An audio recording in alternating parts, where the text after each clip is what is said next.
What is going on, my broskiis? My name is Toadskii, back again, here to bring you guys yet another One Piece Treasure Cruise video. And in this video, we're going to be talking about Colosseum Oars, which just dropped on One Piece Treasure Cruise Global. So before we get into his actual dungeon with rounds 1 through to 3, we'll talk about the unit himself. And of course, this is a character you should be farming. He is a Colosseum unit, and as we know, the more recent Colosseum characters have been actually really good, and this guy is no different. He is actually a pretty good character that I would suggest maxing out. So he is a quick fighter powerhouse character. His captain effect will boost fighter and powerhouse by 2.75 times and giving them a 1.35 times HP boost. So in terms of just a generic captain ability, that's a pretty good HP boost, I'm not going to lie. 1.35 is very substantial, and 2.75 attack boost, it's pretty low, but if you partner it up with some other decent friend captains, you could probably see use for him. But honestly, if you've got better legends and stuff, you don't need to use him as a captain. His special though is very powerful, so it does 200 times his attack in quick damage to a single enemy.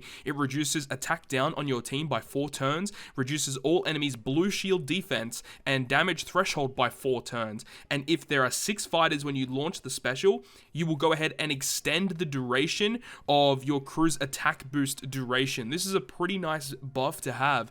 You could actually go ahead and use this even like with the new Halloween Ace. You could go ahead and run a full team of fighters, run this guy on that Ace team, and you can get your Ace's attack boost for multiple turns. It's a really powerful special effect. But mainly you're going to be using him for his utility of attack down, blue shield, and damage threshold removal. And don't forget that massive attack boost or massive attack damage that he'll provide when you launch the special as well. He also has 2 crewmate abilities. The first one states he can't be blown away, which also does see play, very, very useful to have. And if he's the last character to attack in your chain, you get 150 additional attack to himself. He also has a support ability, supporting all of the Thriller Bark characters pretty much, giving them 7% attack and HP. So this probably won't see too much play, but on the off chance you are using them, you can go ahead and get some pretty substantial stat boost there, because for a free-to-play unit, this guy has a pretty big HP pool, and his attack is actually reasonable as well.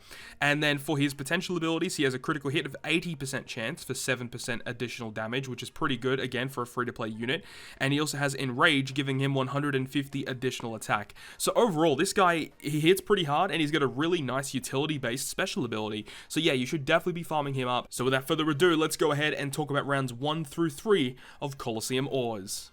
So getting into the swing of things, on round 1 you have to deal with Hogback and Sindri, but on stage 4 you have to deal with Jigaro and Dog Penguin. Their preemptive attack will have a full immunity buff. They will apply 2 turns of damage threshold and 2 turns of blue shield defense up, and they give your crew a full board of block orbs. After turn 2, Dog Penguin will cut your health in half, and Jigaro below 50% will enrage the enemy side of the field. So you definitely want to bring someone here to remove the damage threshold or the defense up. In this team example here, we're just stalling it out and then allowing Kaido's damage to just kill off the enemies, which makes things a lot easier, of course. And then when we move on to the next stage, which is going to be against Sindri and Hogback, they have slightly more HP. Their preemptive attack will have a delay immunity, so you can still poison them, reduce their defense or whatever.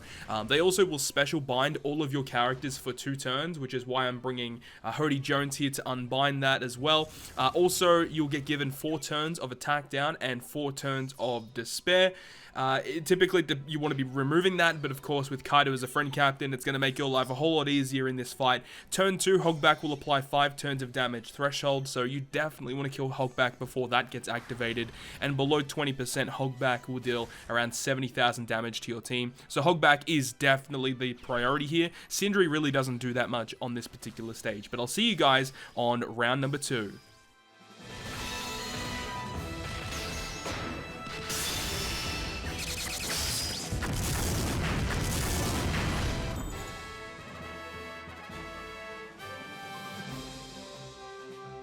Round 2 of the Colosseum will be against Absalom, but on stage 4 we have Lola. She has 2.5 million HP, and her preemptive applies a full immunity buff. She will remove your SFX, which is the blindness debuff, for 4 turns, which is why I have Shanks and Ben Beckman as a sub to remove that with their Sailor ability. Also, she has a 2-turn 4-hit perfect barrier, so if you are blinded, hitting that perfect barrier will be quite difficult. And she gives you a full board of bomb slots, which means if you're not hitting perfects, you're going to be taking damage. So it's quite annoying to deal with.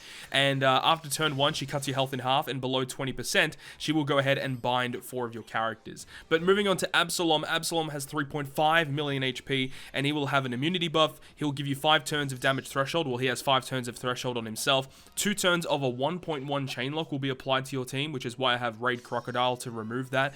And then also, your captain will be swapped for 2 turns. Now, I did actually reset the app here to make sure that I didn't get Big Mom set as my captain. That is definitely not what I wanted. But, you know, you can reset the app before the preemptive will finish to choose which captain you want to be set there. And after turn 3, he gives you 99 turns of blindness, so you definitely don't want to deal with that. And the mobs that surround him, they actually don't have that much HP. You can see that Croc's special ability was enough to actually KO the mobs, so that's not really a big deal. But anyways, I'll see you guys once we get to round 3 of the Colosseum Oars.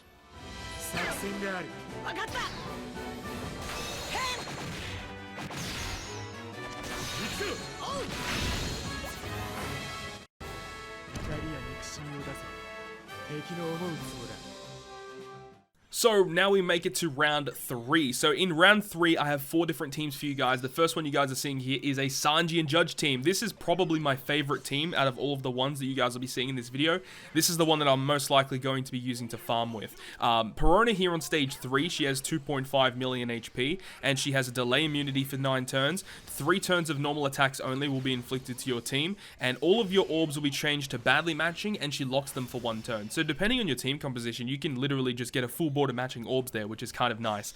And every single turn, she actually summons back those ghosts as well. Then we got stage 4, which is against Moria and Oars. The preemptive here, there is a delay immunity. Your captains will be special binded for 10 turns. 3 turns of paralysis will be inflicted to your team. Oars himself has 10 turns of resilience. Moria does not have the resilience.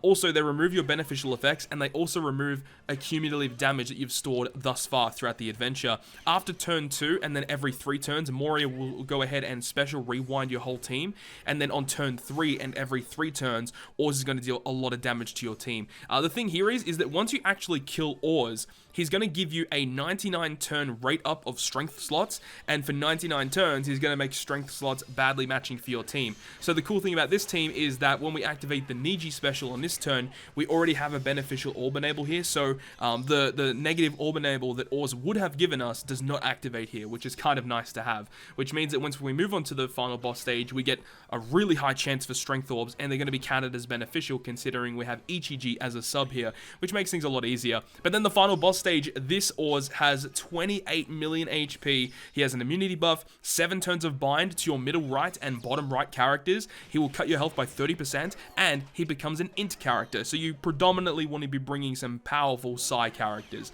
After turn 1, he applies an int orb barrier. You have to hit him with 2 int orbs before you start dealing damage to him after turn 1, so you do want to kill him on the first turn.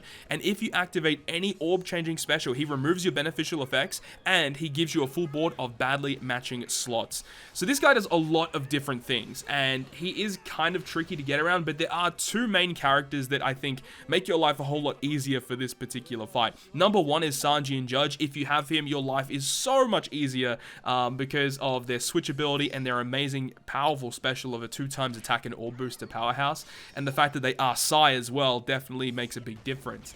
The secondary team you guys are seeing here is one that was developed by the Shattered Fortress, so a link to his YouTube channel will be down below in the description. This team is extremely fast, utilizing V2 Doflamingo. You guys will be seeing V2 Dofi in the next upcoming team as well. He makes your life a whole lot easier because basically you just burst on stage 4 and then you go ahead and use his special on stage 5 to finish the boss, and you guys will be seeing how that actually works here.